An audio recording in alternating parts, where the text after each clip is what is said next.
5 years of services and always having flame. Until this morning, when the text I wish you to remember was, "Judge not, and ye shall not be judged."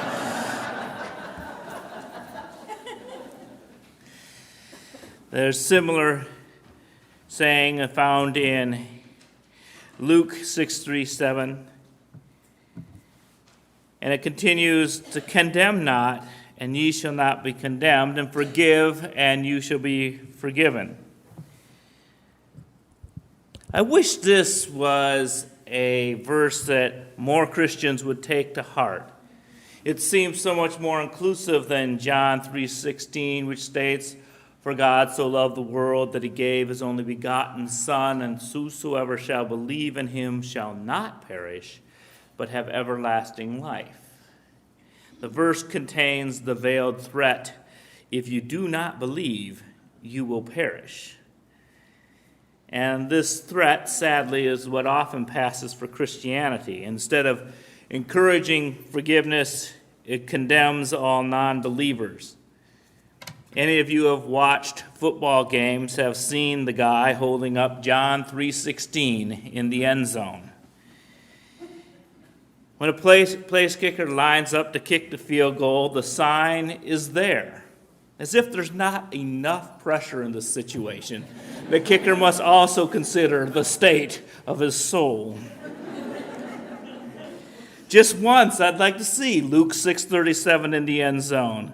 If the kicker missed the field goal, his forgiveness would be assured. Then I realized that if taken too literally, the referee would be unable to make a judgment. He could not wave his arms as if casting the kicker down into hell, or raise his hands heavenward in victory. A recent court nominee said a judge is like an umpire in that he calls balls and strikes, but does not determine the strike zone. But any ball player knows that different umpires have different interpretations of the strike zone. A hitter or a pitcher can adjust to an umpire if they discover that he has a liberal or a conservative strike zone. But what cannot be tolerated is an umpire that's inconsistent, who changes the strike zone depending on how much he likes a particular batter. All of us in our lives need to make judgments. It is impossible to judge not. In Matthew, Jesus recognizes this fact and continues to describe the standards by which judgments are made. For with the judgment you pronounce, you will be judged. This is a real tempering of judgment. We need to judge with compassion as if we're judging ourselves, for ultimately we really are. Think of the behaviors you dislike most in your children or other people's children.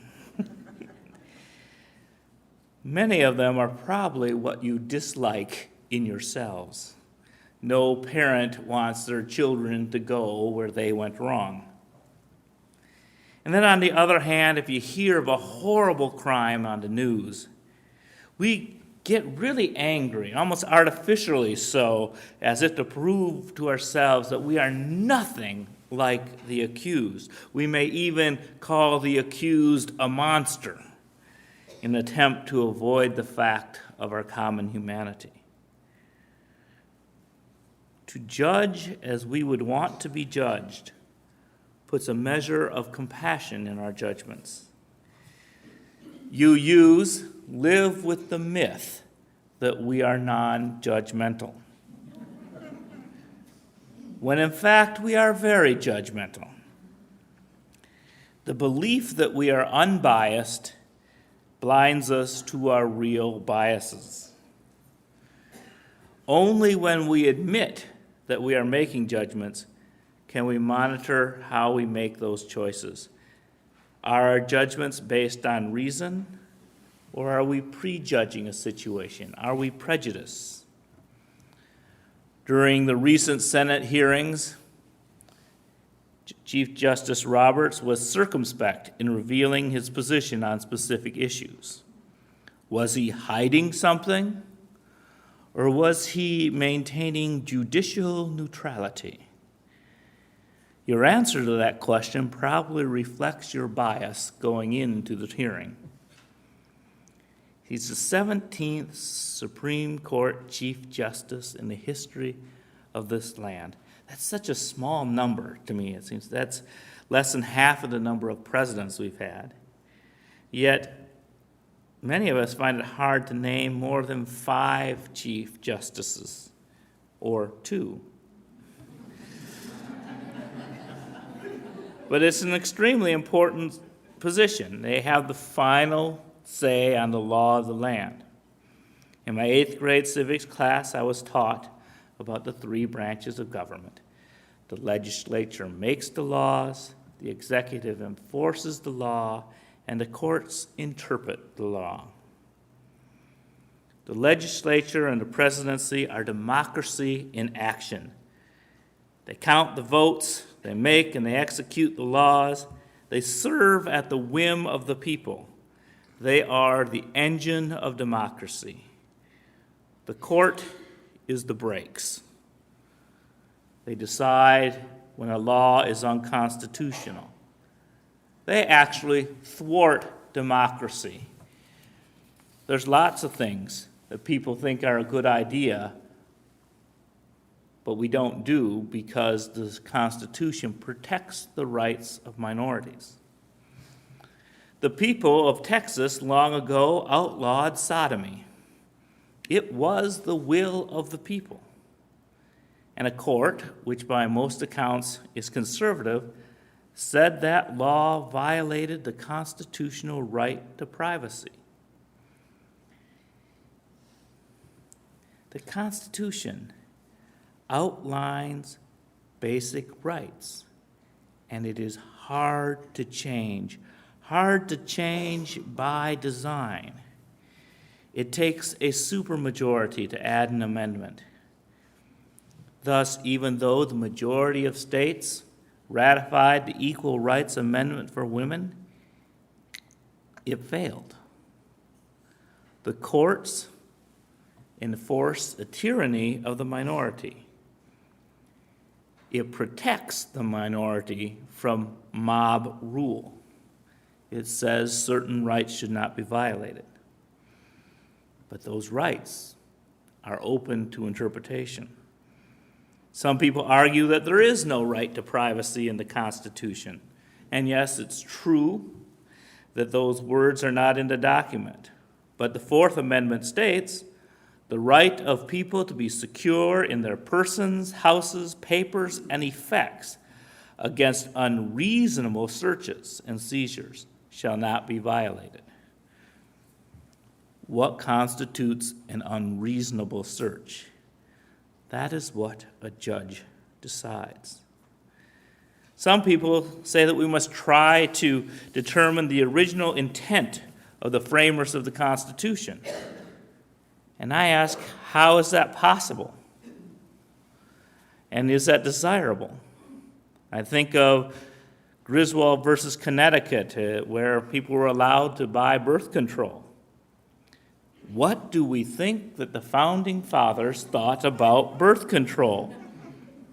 Did any founding father other than Ben Franklin ever consider this?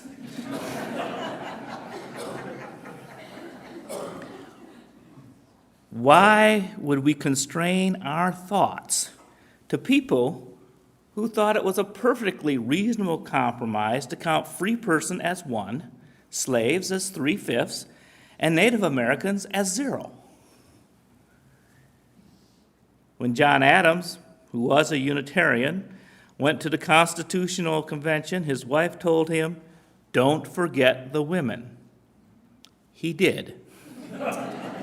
Women did not get the vote for 130 years later. Article 4, Section 3 says, "No religious test shall ever be required as a qualification to any office or public trust under the United States." Yet every president, with the exception of Thomas Jefferson, has sworn the oath on the Bible. Jefferson used the Constitution. What constitutes a religious test? And when we have exceptions for the rules that last over 200 years, they tend to become the rule. Even presidents who do not attend church invoke God in their speeches. It may be practical politics, but is it faith? In recent years, we have seen the increase of religion in the public square. An attempt to use federal funds to support religious programs. It was recently ruled that a religious organization can discriminate in hiring teachers for the Head Start preschool program when they get federal funds. On the other hand, in the past 40 years in general, since World War II actually, 50, 60 years, there's been a growing support for individual rights. Brown versus Board of Education outlawed segregation. Now, segregation violates the right to assembly by excluding people. But I've heard segregationists say that it violates that amendment because it coerces people to assemble with people they'd rather not associate with. In recent years, we've seen a restriction of individual freedoms. States putting restrictions on a woman's right to choose is but one example. But nevertheless, the court can be full of surprises. Nominees presented by conservative presidents have been known to make liberal decisions. The ability to politically influence the court is indirect. We can choose a president who nominates judges and a Senate that approves them or disapproves of them. But the court, by and large, is designed as a conservative body, conservative in terms that it resists change. And looking back, it's always looking back at previous court decisions. This can be very frustrating when we want the definition of freedom to be expanded.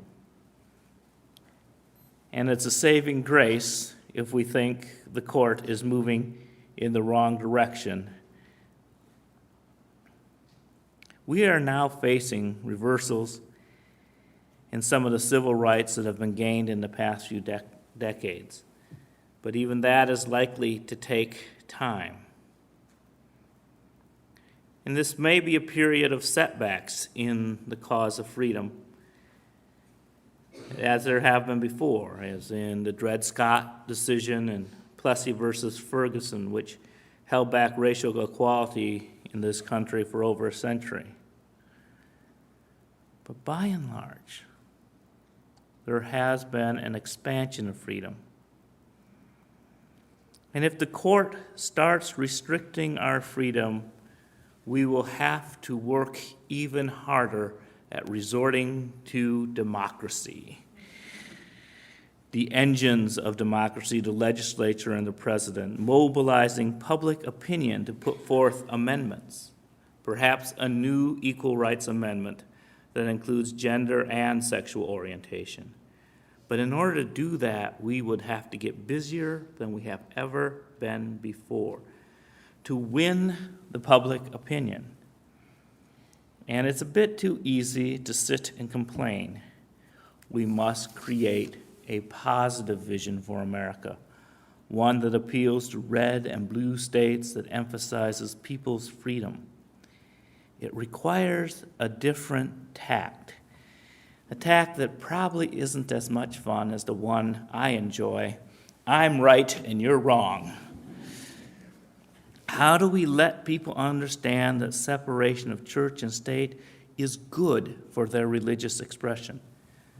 How do we get people to understand that protecting the environment helps their quality of life? How do we get people to embrace reproductive freedom? How do we dismantle racism and poverty that are interwoven with the very fabric of our society? For far too long, we have relied on the courts to do this work for us, applauding when judges judge in our favor and screaming when we disagree with them. In order to change the world, we need to change the one thing we can. First, we must take the log out of our own eye before addressing the specks in the eyes of others. Instead of demanding that others change, we need to change ourselves so we are prepared to do the work we need to do. If we believe that workers are not getting a fair wage, we should not shop in stores that do not treat their workers well. And always tip your waitress. If we care about the environment, we should examine how and what we drive, what we buy, and how we dispose of our trash. If we do not like how elections go, then we should educate people about issues, maybe drive people to the polls, maybe serve as an election judge to make sure votes are counted. If we perceive the world as racist, then what are we doing to end racism in our own lives? Where do we buy our home? Where do we send our kids to school? Where do we spend our money? Writing a letter to Congress or the president might make some changes, but politicians also respond to market forces. Here in Winston-Salem, I don't think I have to go into detail about the history of tobacco. And tobacco legislation and lawsuits have had their impact. But the really biggest impact has been the change in market forces. Fewer and fewer Americans smoke. The lawsuits and legislations were possible only because fewer and fewer people were there as a group to resist. Market forces, how we live our lives, the choices we make every day. Every dollar we spend is a vote to how we think this society should be. And so we need to look and judge ourselves. If we do not like what is on TV, turn it off. Invite friends over and do something different. And then you got 4 or 5 people who aren't watching TV that evening. When you see a good program, call all your friends and tell them to watch it in all their homes. If we change the way we live, if we start with ourselves, it'll change the market forces. But more importantly, it allows us to be more honest in our judgments of others if we start with ourselves. If we start with ourselves, our lives will be worthy to be an example to others. If we judge ourselves honestly, then, and only then, can we make an honest effort to change the world.